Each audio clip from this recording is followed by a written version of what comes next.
امریکہ کے اپنے فوجیوں کی ہلاکت پر ایران پر شدید حملے۔ امریکی فوج نے مسلسل 8ویں رات ایران انفراسٹرکچر کو نشانہ بنایا۔ جنوبی ایران کے علاقوں سیرک اور حاجی آباد میں متعدد اہداف پر بمباری۔ ساحلی شہر بندر عباس میں زوردار دھماکے سنے گئے۔ ایرانی جزیرے کش پر بھی امریکی جنگی طیاروں کی پروازیں۔ امریکی سینٹرل کمانڈ کا اردن میں اپنے 2 فوجیوں کی ہلاکت کا اعتراف کہا۔ اردن میں ایرانی میزائل حملے میں 2 اہلکار ہلاک، 4 زخمی ہوئے، 1 فوجی تاحال لاپتہ ہے۔ اردن میں امریکی فوجیوں پر ہونے والے حملے کی سخت سزا دیں گے۔ ایرانی بحری صلاحیتوں، میزائل اور ڈرون سٹوریج سائٹس کو تباہ کیا گیا۔ ٹرمپ کا ایرانی حملوں میں امریکی فوجیوں کی ہلاکت پر اظہار افسوس، کہا کہ 2 امریکی فوجیوں کی ہلاکت انتہائی افسوسناک ہے۔ روسی میڈیا نے دعویٰ کیا کہ امریکی صدر نے پینٹاگون کو پوری شدت سے ایران پر بمباری کا حکم دے دیا، کہا کہ اگر ایران ڈیل پر عمل نہیں کر رہا تو امریکہ کو بھی فکر نہیں۔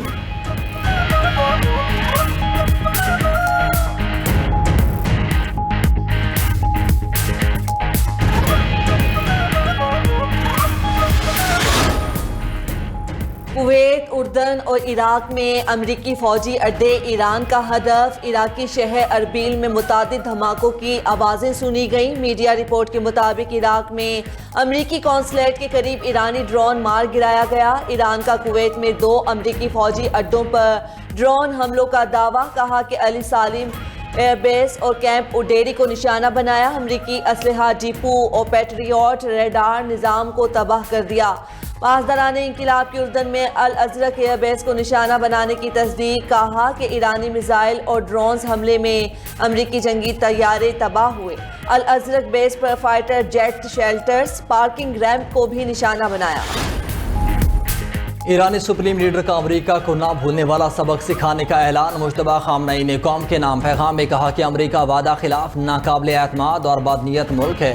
مفاہمتی یادداشت پر ٹرمپ کے دستخط بے وقت ہو گئے۔ ایران پر بار بار حملے کر کے امریکہ نے اپنا اصل چہرہ دکھا دیا۔ اگر امریکہ مزید جنگ کا راستہ اختیار کرتا ہے تو ایرانی قوم تیار ہے۔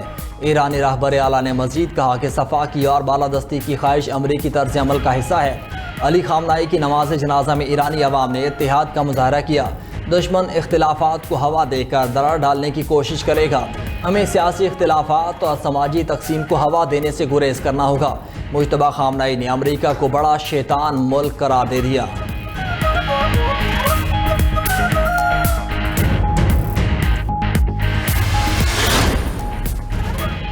سربراہ ایرانی قومی سلامتی کمیٹی کا امریکی فوجیوں کو خطہ چھوڑنے کا مشورہ۔ ابراہیم عزیزی بولے کہ سپریم لیڈر نے امریکہ کو ناقابل فراموش سبق سکھانے کی بات کی۔ امریکی افواج فوری طور پر خطہ چھوڑ کر نکل جائیں۔ امریکی فوجی مجتبیٰ خامنئی کی دھمکی کو سنجیدگی سے لیں۔ دشمن کو اندازہ نہیں سپریم لیڈر کے بیان کا کیا مطلب ہے۔ ایرانی فوج کے سینئر کمانڈر کی امریکہ کو تباہ کن جواب دینے کی دھمکی۔ میجر جنرل علی عبداللہی نے کہا کہ کسی دھونس، جارحیت اور وحشیانہ کارروائی کا تباہ کن جواب دیا جائے گا۔ امریکہ کو جارحیت کی بھاری قیمت چکانا پڑے گی۔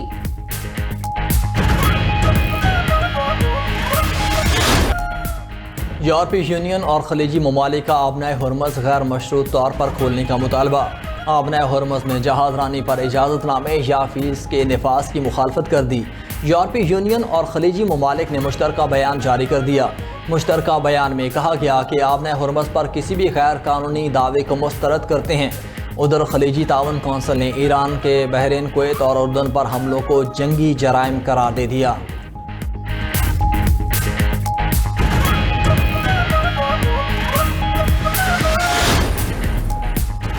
ایران نے امریکہ کے جدید دفاعی نظام کے سامنے اپنی میزائل حکمت عملی تبدیل کر لی۔ امریکی اخبار کے مطابق ایرانی میزائل انتہائی تیز رفتاری سے پرواز کرتے ہیں۔ ایرانی میزائل ٹارگٹ کے قریب پہنچ کر اپنی پوزیشن بدل لیتے ہیں۔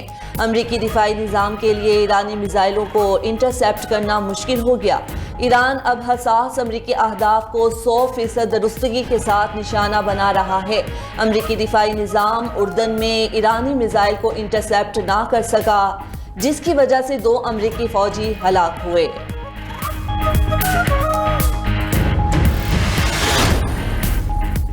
امریکی صدر ٹرمپ نے اہم سفارتی کامیابیوں کو تباہ کر دیا۔ خطے میں بڑھتی کشیدگی کے رد عمل میں ایرانی سفیر رضا امیری مقدم کا کہنا ہے کہ ایران سے 2 اہم سفارتی معاہدوں کو نقصان پہنچایا گیا۔ 2018 میں اقتدار سنبھالتے ہی ٹرمپ نے ایران سے ایٹمی معاہدہ ختم کر دیا تھا۔ اب بدنیتی کی بنیاد پر اسلام آباد مفاہمتی یادداشت کو عملی طور پر تباہ کر دیا۔ ٹرمپ سفارتی کامیابیوں کو تباہ کر کے امن کی بات کر رہے ہیں۔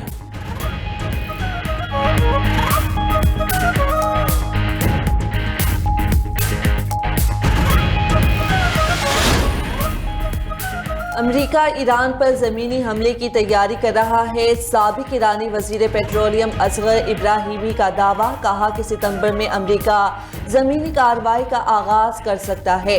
امریکہ نے متحدہ عرب امارات سمیت دیگر ممالک میں بڑے فوجی اڈے قائم کر لیے ہیں۔ امریکہ ایران پر زمینی حملے کے لیے کرائے کے غیر ملکی فوجی بھرتی کر رہا ہے۔ ایرانی جزائر، کشم اور خارق سمیت جنوبی ساحلی علاقے زمینی حملے کا ہدف ہو سکتے ہیں۔ ہنگری پارلیمنٹ نے صدر کو آئینی ترمیم کے ذریعے عہدے سے ہٹا دیا۔ خبر ایجنسی کے مطابق ہنگرین صدر تاماس سیلیوک نے خود آئینی ترمیم پر دستخط کیے۔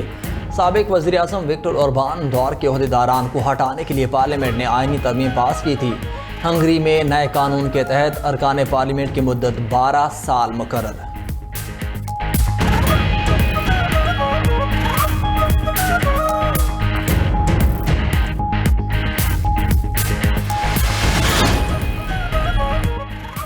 ایران کے خطے میں موجود امریکی فوجی اڈوں پر تابڑ توڑ حملے، سعودی عرب، اردن، کویت اور بحرین پر میزائل اور ڈرون داغ دیے۔ فوجی تنصیبات، کیمپس اور شہری انفراسٹرکچر کو نشانہ بنایا گیا۔ کویت میں بجلی اور پانی صاف کرنے والے پلانٹ کو نقصان پہنچا۔ متعدد کویتی اہلکار زخمی بھی ہو گئے۔ ایران نے بحرین میں بیلسٹک میزائلوں سے امریکی ڈرون ڈپو کو نشانہ بنایا۔ پاسداران انقلاب کا بحرین کے مرکزی مصنوعی ذہانت سینٹر کو تباہ کرنے کا دعویٰ۔ اردن میں قائم امریکی فوجی اڈے پر بھی میزائل حملہ۔ اردن کے مسلح افواج کے مطابق فضائی دفاعی نظام نے 10 ایرانی میزائل مار گرائے۔ ایران نے آبنا ہرموز میں ٹینکر کو ڈرون سے نشانہ بنانے کی ویڈیو بھی جاری کر دی۔ ادھر ہرموز میں 2 تیل بردار جہاز بارودی راستے سے گزرنے کے دوران دھماکوں سے تباہ۔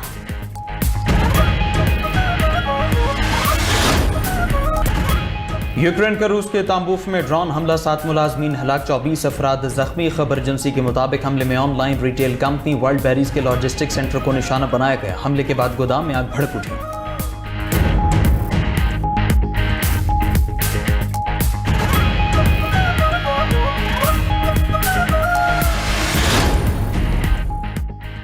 ترکیہ پابندیوں کے خاتمے اور F-35 پروگرام میں شمولیت کے قریب پہنچ گیا۔ ترک نائب وزیر خارجہ نے کہا کہ 10 سے 15 برس بعد پہلی بار امریکی انتظامیہ پر مکمل اعتماد ہے۔ روس کا S-400 فوری دفاعی ضرورت پوری کرنے کے لیے خریدا تھا۔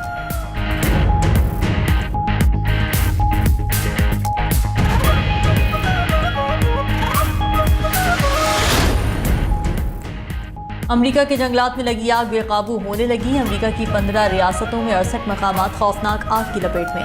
گریٹ لیکس سے واشنگٹن تک مشرقی امریکہ پر دھوئیں کے بادل چھا گئے۔ آگ سے اب تک 37 لاکھ ایکڑ رقبہ جل کر خاک۔ ادھر امریکی صدر نے فضائی آلودگی کا ملبہ کینیڈا پر ڈال دیا۔ ٹرمپ کا کہنا ہے کہ کینیڈا اپنے جنگلات اور جھاڑیوں کی دیکھ بھال میں ناکام رہا۔ کینیڈین وزیر اعظم سے پوچھوں گا اب تک کیا اقدامات کیے، کینیڈا پر فضائی آلودگی کا ٹیکس بھی لگاؤں گا۔